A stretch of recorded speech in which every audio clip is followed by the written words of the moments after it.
that Olympic Paralympic spirit, Mm-hmm. resilience, right? Mm-hmm. Never giving up, and and obsessive compulsive disorder. A little bit, right? Yeah, that's it. That is it.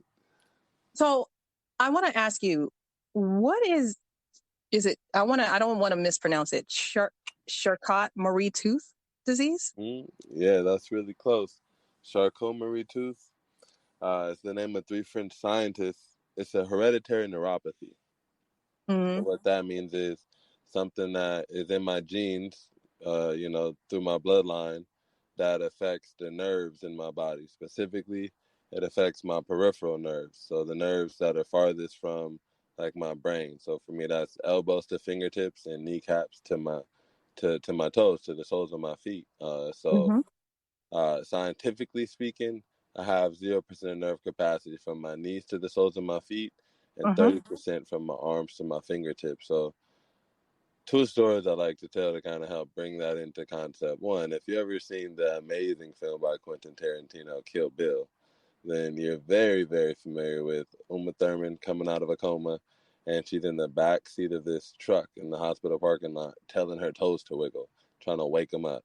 And eventually, after some time of concentration, that connection, she gets it back, and she can tell these toes to wiggle. But for me, that conversation never really goes anywhere. So it's kind of like having flesh and blood prosthetics. Hmm. hmm Mm-hmm. hmm So, So does it affect different people differently? yeah, it's definitely, like any disability, there's a spectrum. Uh, Mm-hmm. so, in a lot of ways, I would be considered definitely like a superhero of the community, right? Mm. A lot, like a lot of our community use are partially wheelchair bound, use canes, use assists, and who knows the time. And I need assist because it's progressive. It's a degenerative disease, So, um, yeah, you know what that means. But so that's really what it looks like. I mean, I think probably the greatest medicine at this point in time for Charcot-Marie-Tooth is like a stubborn mindset and a brave heart.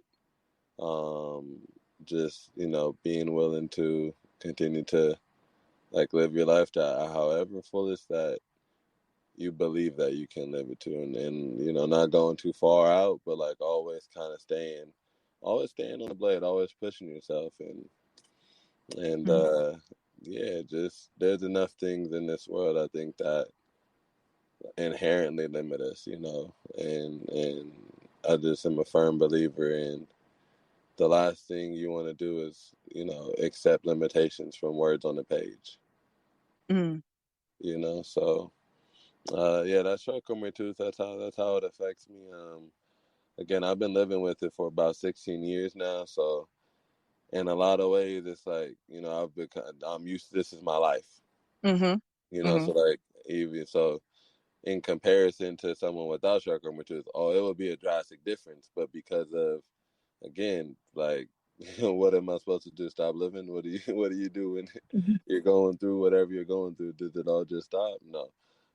So I'm comfortable with, like, not to say I don't still have hard days, not to say there aren't days where, again, I know a lot, the circuit board is just fried, and I just kind of got to chill out and wait and see what happens. And I kind of get these flashes of when I was 9 years old and I was first diagnosed with this disease. And I was left in the hospital for 3 days in a paralyzed state from my neck down. And ultimately ended up spending like 2 to 3 weeks in the hospital in recovery. So, it's still an everyday struggle. And that's kind of what gets me off on it. It's like even this morning, uh, even this morning, we were gonna chat early this morning. I ended up doing a race. Really powerful race with a great organization. But I was in the ocean at 6 a.m. swimming a mile, and I'm a sprinter, and it's cold, and my wetsuit is complicated. So I have a summer wetsuit, but this water is like 60 some degrees.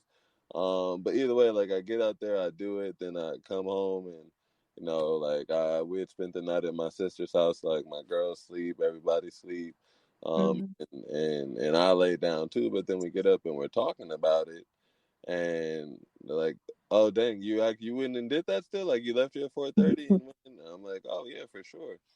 And they're just like, "Well, you have CMT, like you already know you shouldn't be in cold water, like you already know you shouldn't like this." Like my girl, she's like, "Oh, your mom be telling you shouldn't be doing this," like, and I just had to remind myself, like, nobody wants to be hearing no inspiring stories from somebody sitting on the couch.